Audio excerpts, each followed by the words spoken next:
When looking at the story behind the atomic bomb attacks on the Japanese cities Hiroshima and Nagasaki in 1945, a small island in the Pacific always emerges as having had a key role in this operation: Tinian Island.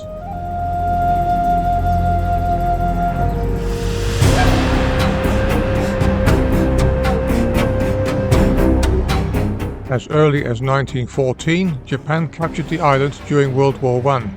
The reason was its strategic position in the Pacific. Tinian Island, part of the North Marianas Islands, was captured from the Japanese in July 1944. It took only 8 days for the Americans to conquer the island. Before the war, it was a fairly unknown island that made its living from growing sugarcane.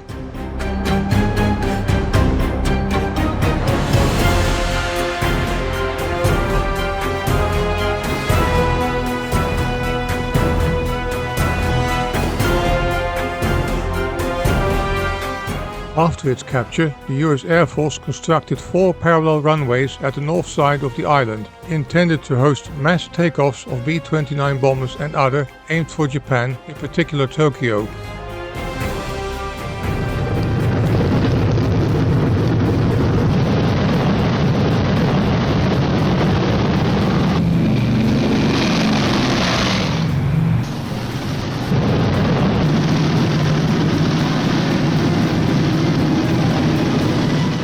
It was here that the atomic bomb raids took off, destined for Hiroshima and Nagasaki.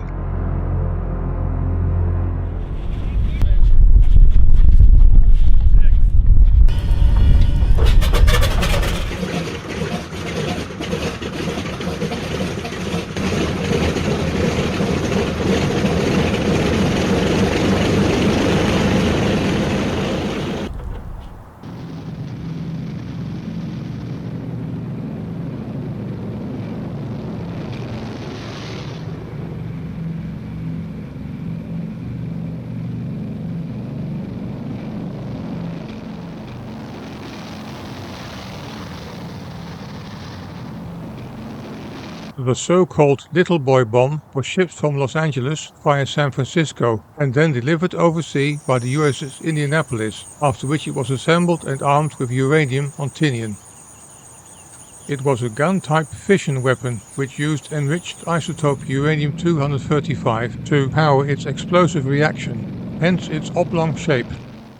A charge of cordite would fire a hollow cylinder of highly enriched uranium through an artillery gun barrel into a solid cylinder of the same material, causing the nuclear explosion. The bomb was the successor to an earlier gun-type bomb codenamed the Thin Man, after the 1934 detective book and movie.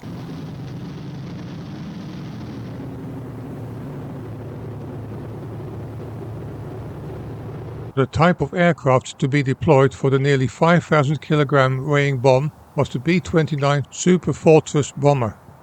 The actual aircraft was handpicked at the factory by its pilot Colonel Paul Tibbets Jr. of the US Air Force 509th Composite Group that was specifically trained for these missions.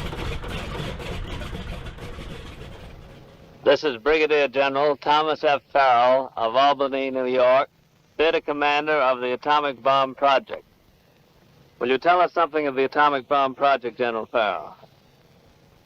I know I speak for every man and woman of the huge throng who worked so long and so faithfully on this great, fantastic Fairyland project, which has had such a tremendous impact on the war against Japan. So much credit is due to so many that it would be difficult to properly apportion that credit. We have, however, a sense of great moral responsibility because this great power has been given to us, and we should be ever humble and grateful that it was given to us rather than to our enemies. And all of us who have had a part in its development and in carrying out its use should dedicate our strength, our wealth, our brains, and even our very lives to see that it is always used for good and never for evil. He found the need to give the plane a name, besides its Plane 82 Victor designation. After some debate with his crew, the name Enola Gay was chosen. the name of Tibbetts' mother, Enola Gay Haggard Tibbetts.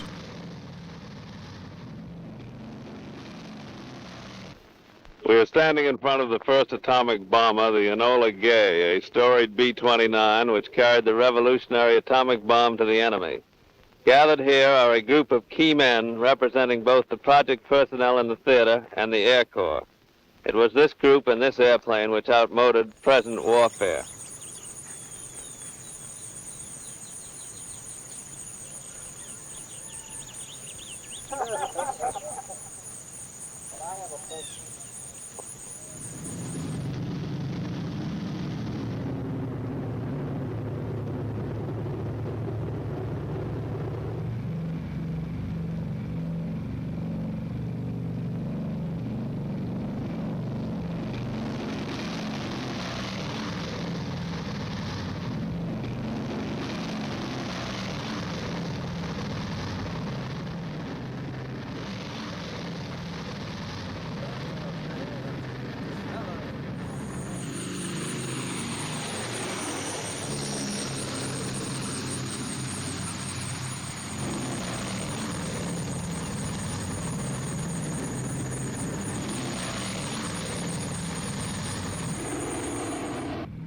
On the 6th of August 1945, the Enola Gay took off from Tinian Island and headed north towards Iwo Jima, about halfway on a 6-hour flight to Japan. It was a 1,500-mile journey one way.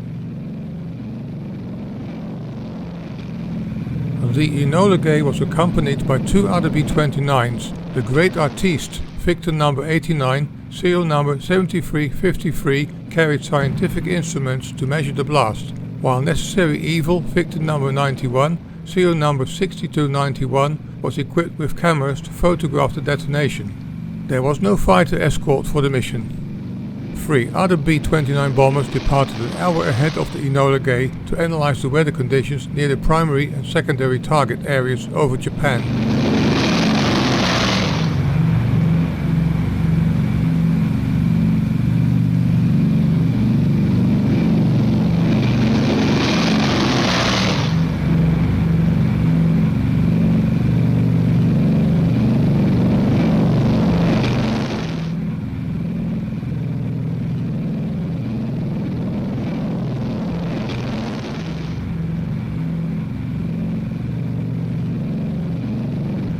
These US Air Force aircraft in the Hiroshima area reported that the weather was good enough for the bomb drop.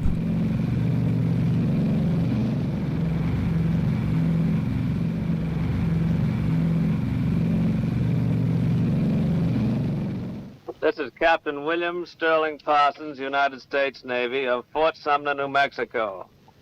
Captain Parsons made the original trip with the atomic bomb ship Enola Gay as weaponeer.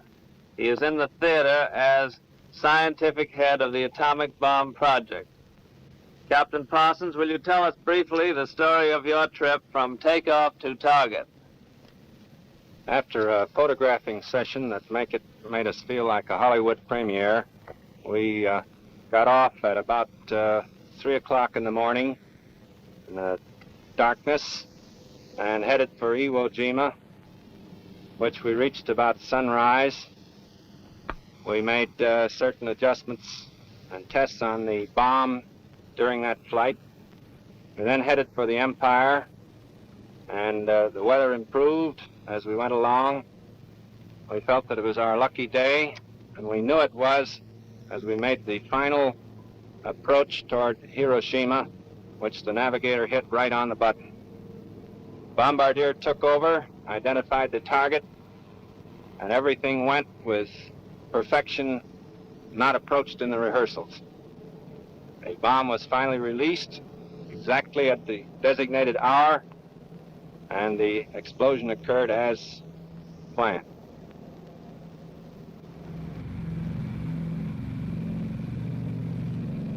As the Enola Gay approached Hiroshima, life went on there as usual. This city, with a population in 1945 of between 250,000 and 350,000, was hardly aware of the imminent catastrophe, although the US Air Force had dropped pamphlets on major Japanese cities warning them that an attack was imminent.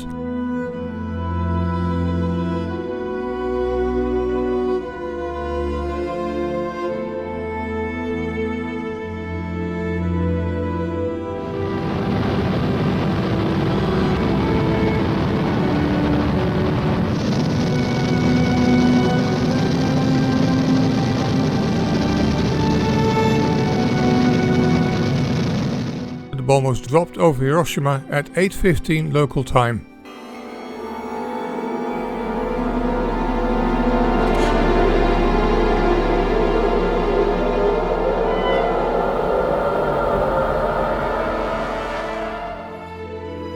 Tibbets recalled that the city was covered with a tall mushroom cloud after the bomb was dropped.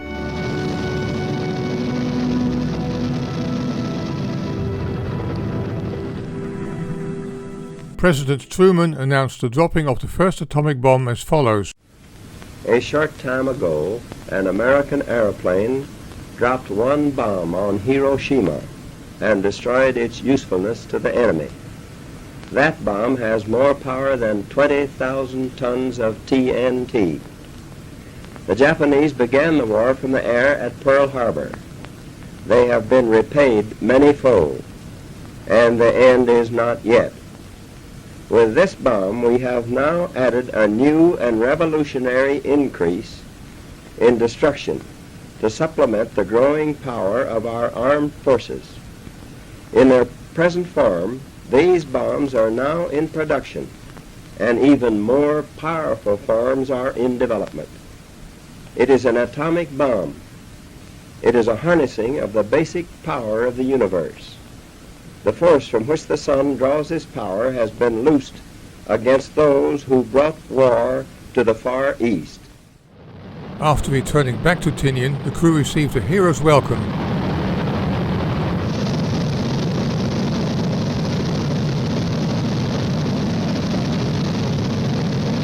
The crews of both bomb raids were interviewed on film after they returned. We will let these crew members tell their own story to accompany this documentary. This is Colonel Paul Tibbets of Miami, Florida, commander of the Atomic Bomb Group. Colonel Tibbets, will you tell us some of your reactions over the target? Well, as the bomb left the airplane, we took over manual control, made an extremely steep turn to try and put as much distance between ourselves and the explosion as possible. After we felt the explosion hit the airplane, that is the concussion waves, we knew that the bomb had exploded, everything was a success, so we turned around to take a look at it. The sight that greeted our eyes was quite beyond what we had expected, because we saw this cloud of boiling dust and debris below us with this tremendous mushroom on top. Beneath that was hidden the ruins of the city of Hiroshima.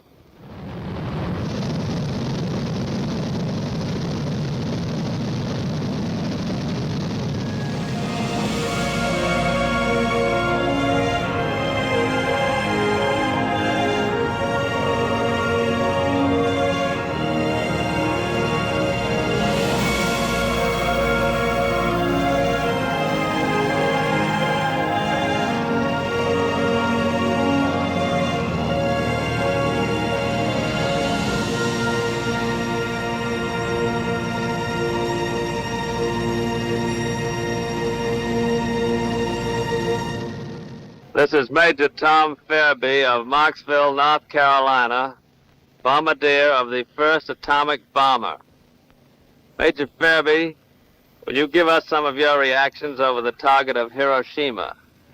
My navigator had me perfectly lined up with the target.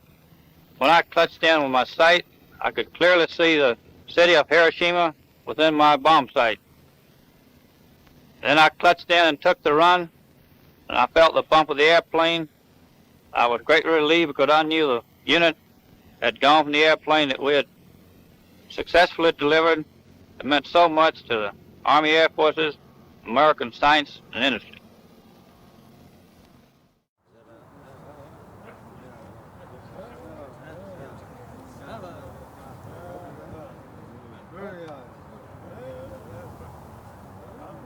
Pilot Paul Tibbets was immediately awarded with the Distinguished Service Cross by Commander of the 8th Air Force, Major General Karl Spaatz. Tibbets was promoted to Brigadier General in 1959 and retired in 1966. By the way, the pilot's grandson, Paul Tibbets IV, led the same 509th Bomb Wing in the rank of Brigadier General between 2015 and 2018. Looking back at the earlier presented interviews, one really wonders what went on through their minds. Were they really aware of just having directly killed approximately 80,000 human beings and indirectly 140,000 due to subsequent radiation sickness? This was the death toll in Hiroshima. Similarly, between 40,000 and 75,000 were killed at Nagasaki. A large part of the population were civilians. Did they have any remorse, regrets, nightmares, or would they simply do it again when commanded to do so? This video will not give you the answers. However, there have been many interviews with the Enola Gay and Boxcar air crew post-World War II. Something interesting to check out. This is Captain Theodore J. Van Kirk of Northumberland, Pennsylvania, Colonel Tibbetts' navigator. Captain Van Kirk, what was your feeling when you made your first landfall on the Empire? Well, I knew when we hit the coast of Japan that we were well on our way to completing a successful mission, and that the new bomb we carried would be a great help in shortening the war. Okay. This footage gives some idea of the devastation of Hiroshima.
The second bomb, destined for Tokyo, but which eventually became Nagasaki, was of a different implosion type design and used plutonium instead of uranium. Detonating this bomb was more complicated than with Little Boy, as it required numerous charges on the outside of the spherical bomb to explode simultaneously, thus causing an implosion of the plutonium core. Here we see black liquid asphalt sealant being sprayed over the bomb's casing's seams.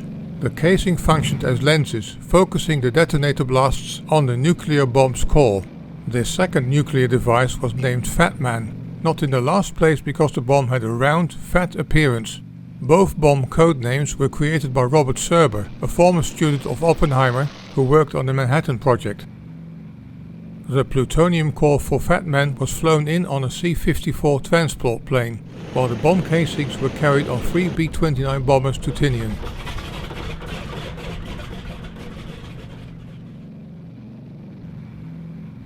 Fat Man was a tail assembly bomb that was fully assembled on Tinian before its deployment.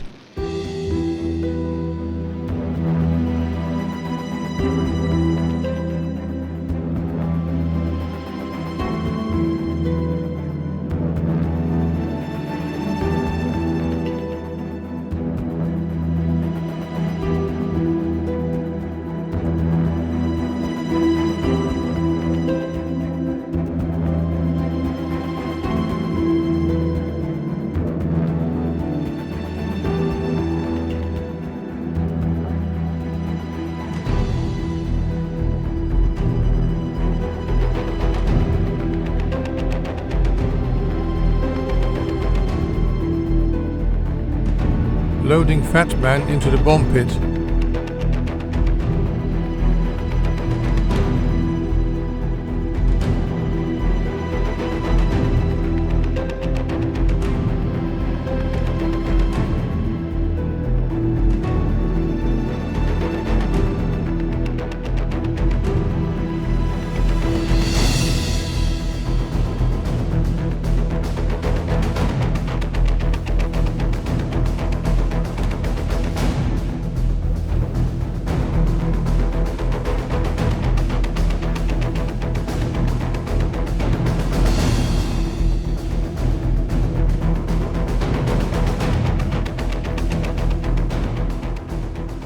It is important to remove a common misperception that the Enola Gay B-29 plane number 82 was involved in both the bombings of Hiroshima and Nagasaki. A different B-29 named Boxcar, piloted by Major Charles Sweeney, Victor number 77, serial number 7297, was deployed for Nagasaki.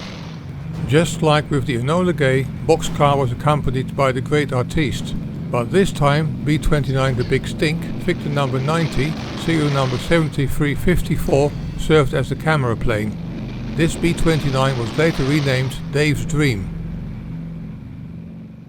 This is Major Charles W. Sweeney of Quincy, Massachusetts, pilot of the Great Artiste, the second B-29 to drop an atomic bomb on the Empire. Major Sweeney, give us some of the details of the whole flight.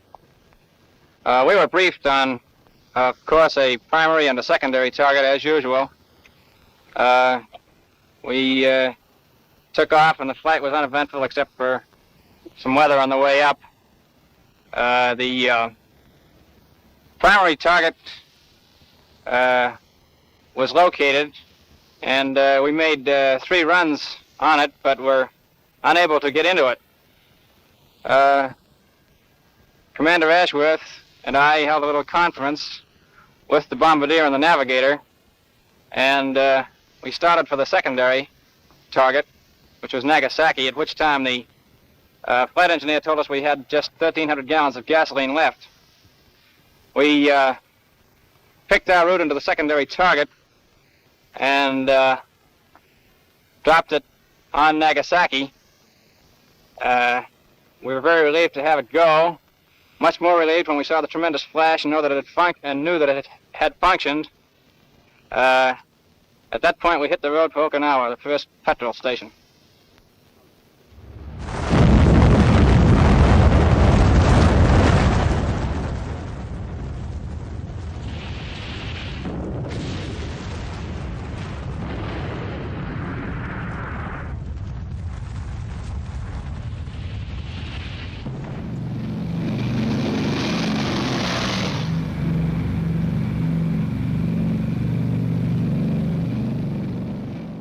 This is Commander Frederick L. Ashworth, United States Navy, of Wenham, Massachusetts, technical member of the crew in the second atomic bomb raid. Commander Ashworth, give us some of your experiences over the target of Nagasaki. There was a tremendous suspense and tension as we approached the target because we had just failed to be able to bomb our primary target. We made our tests as we proceeded into the dropping point. I knew that everything was functioning perfectly. At that time, the bombardier took over. He did an excellent job, for as soon as the bomb was released, there was considerable relief, and I knew when I saw the flash of the explosion that the second atomic bomb had been successfully delivered to the enemy.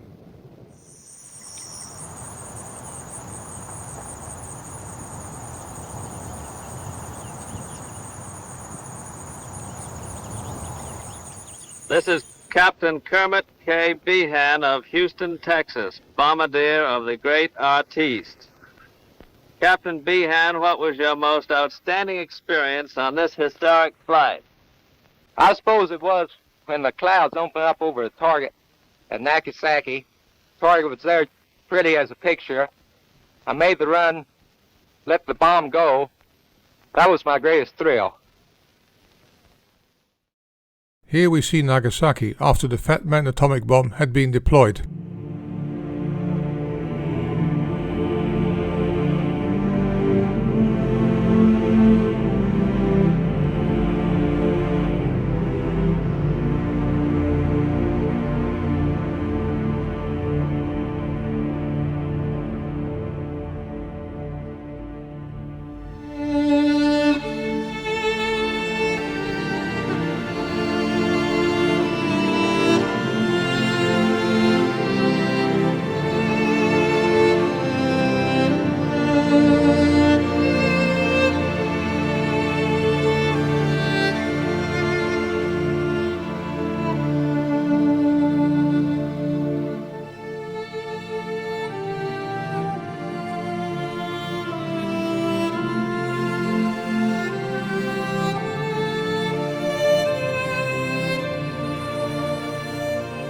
The question that will be on the mind of many viewers must be, was this a war crime or a necessity?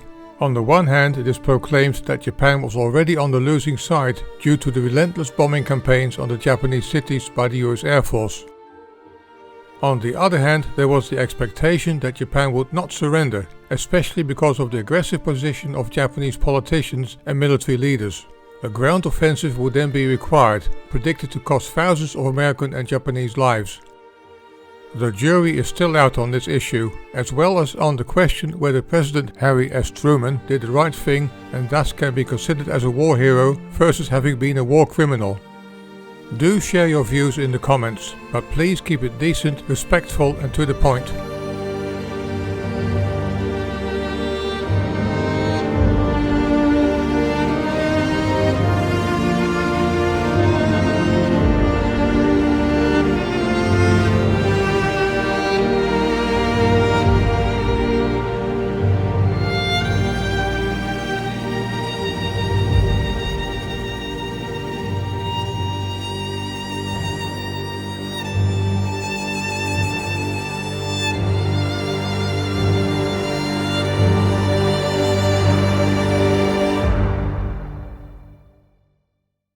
Thanks for watching and don't forget to subscribe to my channel.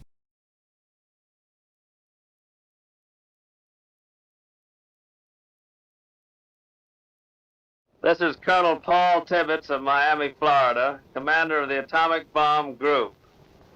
Colonel Tibbets, will you tell us some of your reactions over the target? Well, as the bomb left the airplane, we took over manual control, made an extremely steep turn to try and put as much distance between ourselves and the explosion as possible.